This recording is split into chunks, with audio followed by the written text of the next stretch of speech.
Yes बेटा।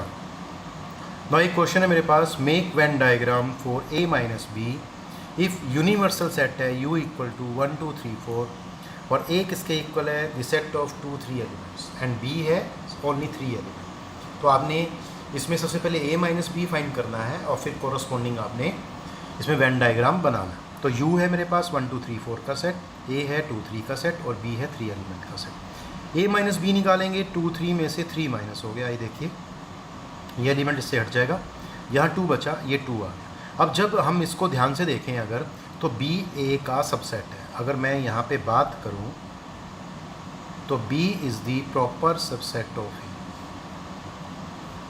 ठीक है।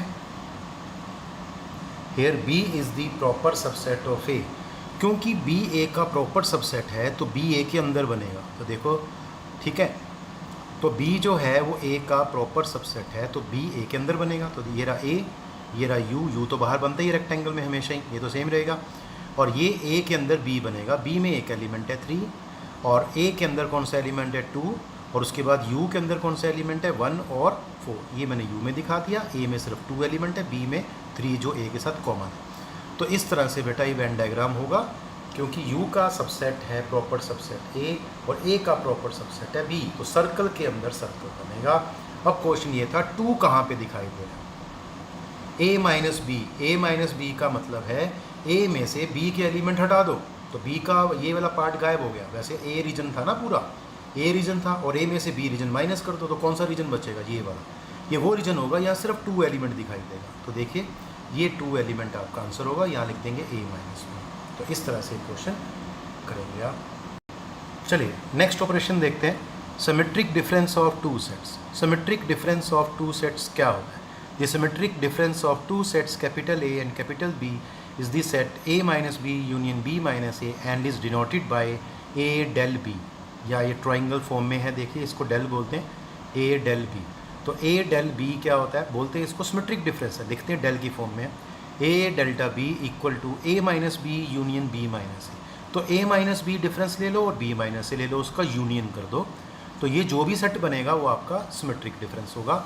इसकी डेफिनेशन ये होती है, x इज सच दैट, जो x होता है वो A इंटरसेक्शन को B, A इंटरसेक्शन B को बिलोंग नहीं करता, बाकी A के एलिमेंट्स को बिलोंग करता है, B के एलिमेंट्स को बिलोंग करता है ना। तो देखिए ये U है, अगर ये कोई A सेट है, जनरल फॉर्म में ले रहे हैं, जनरल कंडीशन A और ये सेट B है, कुछ एलिमेंट्स कॉमन है, तो बेटा ये वाला जो पार्ट होता है, ये वाला, इस पार्ट को बोलते हैं A इंटरसेक्शन B। यहाँ स्पेस नहीं था इसलिए मैंने नहीं लिखा, तो इसको छोड़ देंगे इस पार्ट को। इसमें this is A minus B, ये मैंने हाँ दिखाया हुआ है, ठीक है, यहाँ पे दिखा रखा है बेटा। तो ये this is A minus B, this is B minus A, इस पार्ट को B माइनस A कहते हैं, ये मैं बता दूँ आपको। इस पार्ट को A माइनस बी कहते हैं, इस पार्ट को B माइनस A कहते हैं, और ये जो बीच का पार्ट है इसको A इंटरसेक्शन B कहते हैं, ठीक है। ये तो वैसे ही बनाया, ये इसका वेन डायग्राम है। तो इसमें क्या होता है, इस पार्ट को छोड़ दिया जाता है, एलिमेंट इसको बिलोंग नहीं करता, A को करता है और B को करता है। तो ये रहा x is such that x belongs to A intersection, x does not belong to A intersection, ठीक है। तो इसको कभी भी बिलोंग नहीं करेगा। चलिए एग्जांपल देखते हैं। A मेरे पास है 1 2 3 4 का सेट और B है 3 4 5 एलिमेंट का सेट। A माइनस बी क्या आएगा, अब A में से B माइनस करिए, 3 4 5, इसमें 3 4 चला गया, 1 2 आ गया, और B माइनस A निकालेंगे तो B माइनस A, इसको इसमें से माइनस करेंगे, 3 4 कट गया तो 5 आ गया। अब A डेल्टा B मतलब A symmetric difference B, this is symmetric difference. ये क्या होता है, A minus B union B minus A, दोनों का यूनियन कर दो। तो जब इन दोनों को यूनियन करेंगे, कंबाइन करेंगे, तो इसमें 1 2 5 आ जाएगा, ये आपका आंसर हो जाएगा सिमेट्रिक डिफरेंस। बाकी इसका क्वेश्चन थोड़ा कम आता है तो आपको ध्यान देना है, NCERT में ये टाइप नहीं है, सिर्फ RD शर्मा में दी हुई है। चलिए अगला देखते हैं, कॉम्प्लीमेंट ऑफ ए सेट। ये ऑपरेशन है, let U be the universal set and let capital A be a set such that A is the proper subset of U। मतलब U अगर यूनिवर्सल सेट है और A नाम का एक set है जो U का प्रॉपर सबसेट है, और ज़्यादातर आपको पता है नॉर्मली प्रॉपर सबसेट ही होते हैं यूनिवर्सल सेट के सारे set. The complement of set A with respect to set U is denoted by A dash और AC और AT। तो बेटा जो कॉम्प्लीमेंट होता है किसी सेट का, उसको A डैश से और AC से और AT से हम डिनोट करते हैं, एंड इज़ दी सेट, और ये सेट क्या होता है U माइनस A। तो A डैश क्या होता है U minus A, and is defined as the set of all those elements of U which are not in set A. Very simple भाई, यू माइनस, सीधा याद रखिए यू माइनस ए होता है और इसमें यू के वो एलिमेंट होते हैं जो ए में नहीं होते। तो डेफिनेशन क्या बनी, देयरफॉर ए डैश, तो ए डैश क्या होता है, U minus A which is equal to वो एलिमेंट का सेट जो यू को तो बिलोंग करेंगे लेकिन ए को बिलोंग नहीं करेंगे। तो यू के वो एलिमेंट का सेट जो ए को बिलोंग नहीं करते हैं उसको क्या बोलते हैं, complement of a set. Next example लेते हैं, यू इक्वल टू 1 2 3 4 5 6, ए है मेरे पास 1 2 5 6, देन ए डैश क्या आएगा, u minus A which is equal to 3,4। तो आप देखेंगे अगर u में से a को माइनस कर दें 1 2 5 6 तो 3 4 ही बचेगा। अगर मेरे को इसका वेन डायग्राम बनाना हो, क्योंकि इसमें एक ही सेट है a नाम का, तो u के अंदर a होगा और a डैश का मतलब a डैश का हमने वेन डायग्राम बनाया है, a डैश मतलब कॉम्प्लीमेंट ऑफ a का। तो a के जो बाहर का पोर्शन है, a के जो बाहर का रीजन है u वाला, वो आपका a डैश हो जाएगा। अगर कोई पूछे तो अगर ये a सेट है तो ये बाहर का रीजन जो शेड किया है मैंने, ये a डैश होगा। ठीक है जी। अब कुछ इंपॉर्टेंट रिजल्ट्स हैं जो आपको याद रखने हैं कॉम्प्लीमेंट के, सम इंपॉर्टेंट रिजल्ट्स। पहला है for complement of a set, u का डैश क्या होगा, तो u का डैश, ठीक है, तो u का डैश 5 होगा। क्यों, u का डैश इसका रिवर्स हो गया, तो u में सारे एलिमेंट होते हैं तो सारे का उल्टा होगा, कोई भी एलिमेंट नहीं, तो वो 5 होगा, नल सेट हो गया। तो 5 का डैश u हो गया। क्यों, अगर कोई भी एलिमेंट नहीं है तो उसका उल्टा सारे एलिमेंट्स हो गए, तो ये u हो गया। a डैश का डैश, a का डबल कॉम्प्लीमेंट a होता है, ठीक है। इसके बाद a union a dash u होता है। क्यों, a यूनियन a डैश, क्यों, a डैश में u के एलिमेंट होते हैं वो जो a में नहीं होते, तो a के साथ वो एलिमेंट a के साथ वो एलिमेंट जो u में नहीं है, अगर वो हम कंबाइन करेंगे तो u बन जाएगा a intersection a dash. a intersection a dash क्या होगा, a इंटरसेक्शन a डैश, ये 5 होगा क्योंकि इसमें कभी भी कुछ कॉमन नहीं होगा। डी मॉर्गन लॉज होते हैं, ये डी मॉर्गन एक लॉजिशियन था, मैथमेटिशियन था, उसने कुछ लॉज बताए थे। a यूनियन b होल का कॉम्प्लीमेंट क्या होता है, a complement intersection b complement, और a इंटरसेक्शन b का होल कॉम्प्लीमेंट क्या होता है, a complement union b complement. तो ये आपको कुछ फॉर्मूले याद करने होंगे, ये आगे जाके रिलेशन और फंक्शन और प्रोबेबिलिटी में काम आएंगे। आगे चलते हैं, एक और लिस्ट है, for union of two sets, ये था कॉम्प्लीमेंट के लिए, यूनियन ऑफ टू सेट्स। इसके क्या इंपॉर्टेंट पॉइंट्स हैं, a यूनियन b किसका इक्वल होता है, b यूनियन a। छोटी क्लास में आपने किया हुआ है, a plus B equal to क्या होता है, b प्लस a। तो ऐसे ही ये यूनियन b किसका इक्वल होता है, b यूनियन a। इसको क्या कहते हैं, commutative law. a union b union c, पहले हमने a का b से यूनियन किया फिर c के साथ किया, और यहाँ पहले b का c से यूनियन किया फिर a से किया, तो ये दोनों इक्वल होते हैं, तो इसको कहते हैं associative law. a union phi क्या होता है, तो फाई आपका सबसे छोटा सेट है और a सबसे बड़ा सेट हो गया, दोनों में a बड़ा हो गया, तो यूनियन में कंबाइन करेंगे तो a आ जाएगा, a यूनियन a तो a ही आएगा, और यूनिवर्सल सेट यूनियन a, तो इनमें जो बड़ा है वो आंसर आएगा, तो यूनिवर्सल सेट आएगा। Next, for intersection of two sets, इसमें है a intersection b equal to b intersection a, पहली प्रॉपर्टी। इसको कहते हैं commutative law. a intersection b निकाल लो, फिर इसका इंटरसेक्शन c से कर दो, या पहले b का c से इंटरसेक्शन निकाल के फिर a से इंटरसेक्शन कर दो, ये वैल्यू इक्वल होती है, इसको कहते हैं एसोशिएटिव लॉ। फाई इंटरसेक्शन है, ये क्या होता है, फाई, इनमें जो छोटा सेट होगा वो आंसर होगा, जो ठीक है, और यूनिवर्सल सेट इंटरसेक्शन है, इनमें जो स्मॉल होगा, u सबसे बड़ा होता है, a छोटा, तो a आंसर आएगा।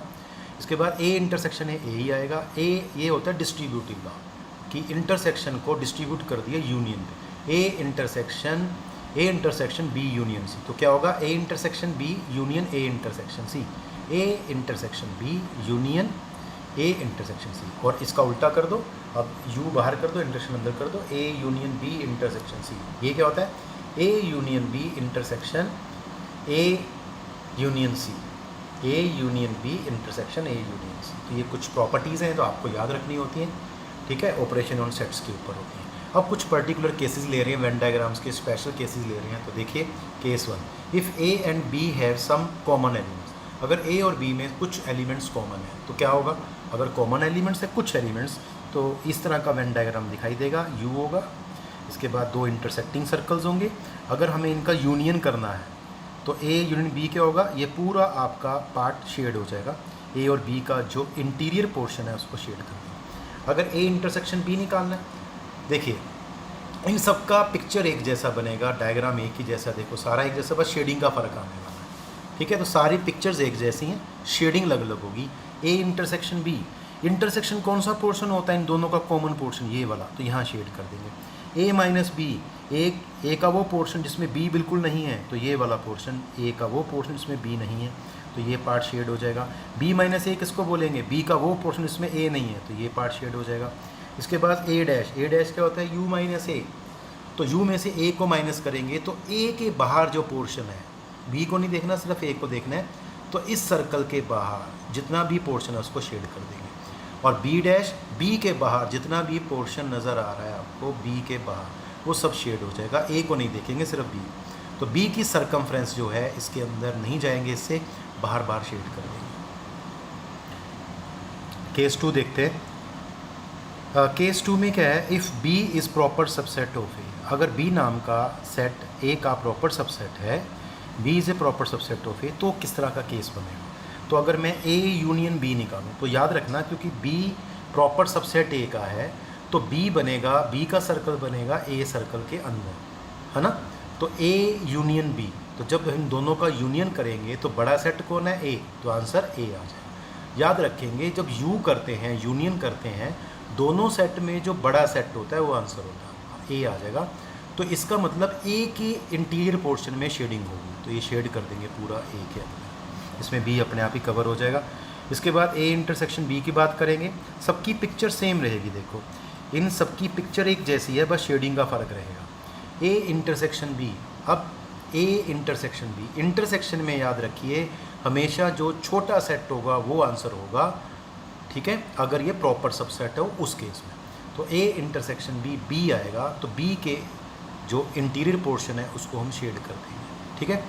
उसके बाद ए माइनस बी, ए माइनस बी, ए के एलिमेंट में से बी के सारे एलिमेंट हटा दीजिए, तो क्या बचेगा, ये पोर्शन, रिंग वाला पोर्शन बचेगा, ये पोर्शन शेड हो जाएगा, ए माइनस बी। उसके बाद बी माइनस ए निकालेंगे, तो यहाँ देखिए जब बी में से ए के एलिमेंट माइनस करेंगे तो बी के सारे एलिमेंट माइनस हो जाएंगे, कुछ बचेगा ही नहीं, तो ये फाई आ जाएगा।